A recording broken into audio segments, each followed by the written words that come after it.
Registration केलेलं नाही किंवा रिन्युअल केलेलं नाही त्यांनी तात्काळ करावं, किंवा ज्या संस्थांना NGOना आपल्या या क्षेत्रामध्ये काम करण्याची इच्छा आहे त्यांनी प्रथमतः रजिस्ट्रेशन करावं आणि त्या क्षेत्रात काम करावं. माझ्याकडे ज्यावेळेस अपील येते त्यावेळेस खूप चांगल्या प्रकारे सांगितलं जातं की आम्ही संस्था ह्याप्रमाणे चांगलं काम करते, त्या प्रकारे चांगलं काम करते, मुलांचं एवढं सक्षमीकरण झालेलं आहे, त्यांना एवढं स्किल डेव्हलपमेंट भेटलेलं आहे, त्यांना असे जॉब भेटत आहेत वगैरे वगैरे. असं जर होत असेल तर निश्चित चांगलं आहे.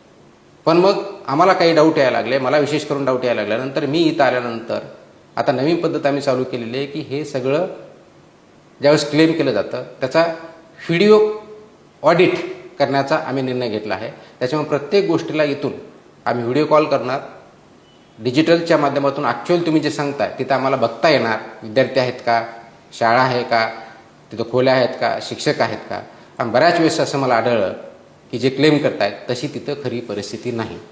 ते अत्यंत चुकीचं आहे, घृणास्पद आहे आणि अन्यायकारक आहे. अशा जर कोणत्या संस्था काम करत असेल तर कृपया आपण या क्षेत्रामध्ये काम करू नका. आपण हे क्षेत्र दिव्यांगाच्या सक्षमीकरण करण्यासाठी केलेलं आहे, याच्यामध्ये प्रॉफिट कमवण्यासाठी नाही आहे.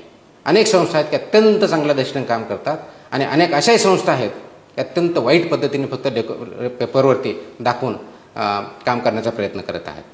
हे अशा पद्धतीनं चालणार नाही. आपल्या दिव्यांगाचं सक्षमीकरण करायचं आहे हे आपल्याला बघायचं.